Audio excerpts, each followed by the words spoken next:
Dito nga ngayon ako sa pharmacy. Napasugod ako kasi yung anak ko nagtatay.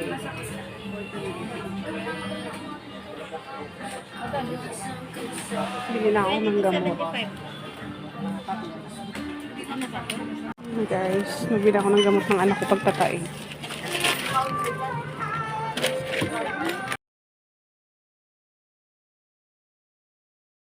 Hello po guys, magandang gabi po sa inyo lahat. Pauminhin ko sa inyo ha. Gawa lang po ako ng kaunting aking concern sa aking mga ini-invite po sa aking YouTube channel na ako i-like at subscribe sa mga kaludi dyan, sa mga lalaki dyan. Ako po humingi lang ng support sa aking YouTube channel. At kung ako man po ay nagpo-post ng nakapasexy po, pa-views lang po yun para po makilala naman ako sa social media. Ako po ay isang solo parents, meron po akong 4 na anak. At 3 yung napasok at ngayon nga po ako may baby pa. Ayan po. Ito po yung baby ko. Yan. Yan po yung aking bebe. Kung saan ay yan po ay may sakit nga po siya. Bagong-bago laang ho. Pa2 araw na po nagtatai itong anak kong ito. Nagawa naman po ako ng paraan para ma-survive po syempre yung aking mga anak po. As a single parent, hindi po gayong kadali sa akin yon. Ako po ay nag-iisip na nga rin po na i-confine yan kasi hindi po siya naihi. Takot ako ma-dehydrate yung anak ko. Ngayon, habang ganito yung problema ko sa sarili kong family, as a single parent, beginner pa lang po ako sa pagbablog ko, mga lods, mga guys, mga mamshi. Pasensya na kayo ha. Hindi naman po ako babastusin babae kahit po ako single parents. Lumalaban ho ako ng patas.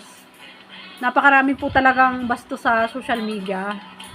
Nakakadismaya, nakakalungkot ho. Lalo na't ang problema ko ay napaka-personal. Siyempre po, ako po ay nagbabaka sakali din ako ay matulungan din po ng ibang vlogger at ibang mabuting tao, mabuting puso. Para po ako ay matulungan. I never expect lang na ganito nga pala talaga pag online. Kung saan habang nag-i-invite ka sa YouTube channel mo, sa iyong Facebook, ay talaga makaka-encounter ka ng mga bastos na hindi alam nung iba yung tunay kong pinagdadaanan, na hindi gayong kadaling maging solo parent na naghihirap. So, nakakayak guys.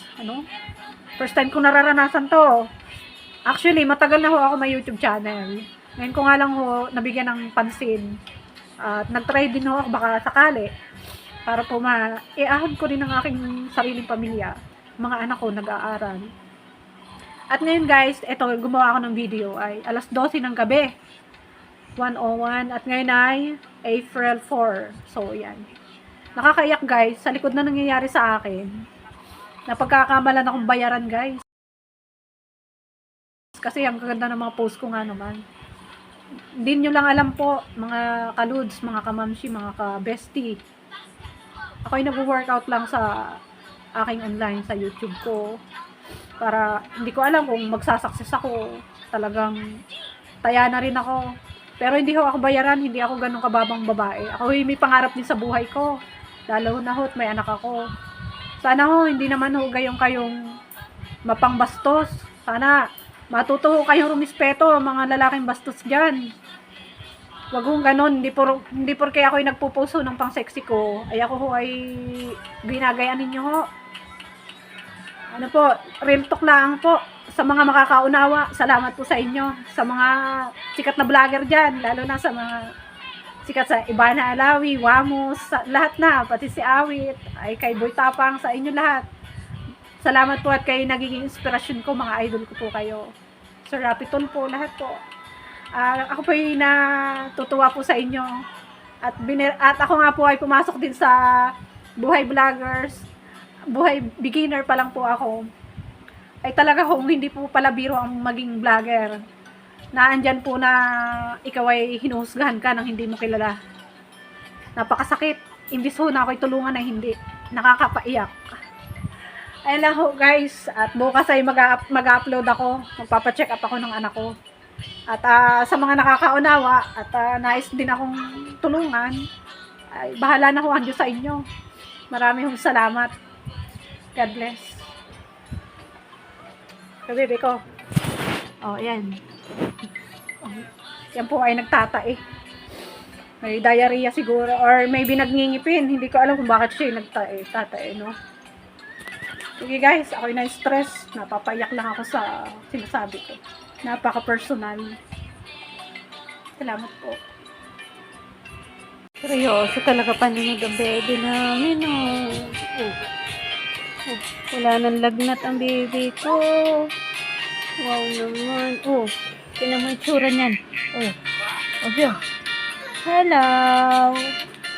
Yeah. Oh. Oh. Yeah. May pagngirit pa, oh. Hala. Oh. Oh. Yan.